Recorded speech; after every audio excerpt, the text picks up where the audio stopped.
அடுத்த ஆண்டில் பாரிஸில் உள்ள தரிப்பிடங்களில் மாற்றம் கொண்டுவரப்பட உள்ளதாக அறிவிக்கப்பட்டுள்ளது. அதற்கமைய பாரிஸில் உள்ள பாதசாரிகள் கடவைக்கு அருகில் உள்ள அனைத்து வாகன தரிப்பிடங்களும் அகற்றப்பட உள்ளன. மிதிவண்டி தரிப்பிடங்கள் உட்பட அனைத்தையும் அகற்ற நடவடிக்கை எடுக்கப்பட்டுள்ளது. பாதசாரிகளுக்கு இடையூறு விளைவிக்கும் வகையில் இது இருப்பதாக தெரிவிக்கப்படுகிறது.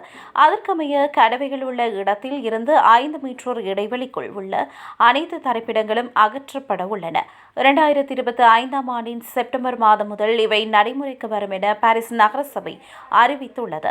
இது வீதி பாதுகாப்பினை கருத்தில் கொண்டு எடுக்கப்பட்ட ஒரு நடவடிக்கை என சபையினால் அறிவிக்கப்பட்டுள்ளது.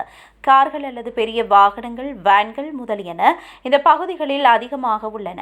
வீதிகளை கடக்க விரும்பும் பாதசாரிகளுக்கு ஏற்படும் ஆபத்து அதிகமாகும். வீதி பாதுகாப்பை மேம்படுத்தும் வகையில் 2026ஆம் ஆண்டின் இறுதியிலிருந்து பிரான்சில் உள்ள அனைத்து நகர சபைகளிலும் இதனை செயல்படுத்த நடவடிக்கை எடுக்கப்பட்டுள்ளது. இந்த நடவடிக்கையின் பின்னர் வாகன ஓட்டிகளுக்கு அபராதம் விதிக்க இலகுவாக இருக்கும் எனவும் அதிகாரிகள் தெரிவித்துள்ளனர். பாரிஸில் வீதி பாதுகாப்பை பலப்படுத்த 2020 முதல் நகரம் செயல்பட்டு வருகின்றமை குறிப்பிடத்தக்கது.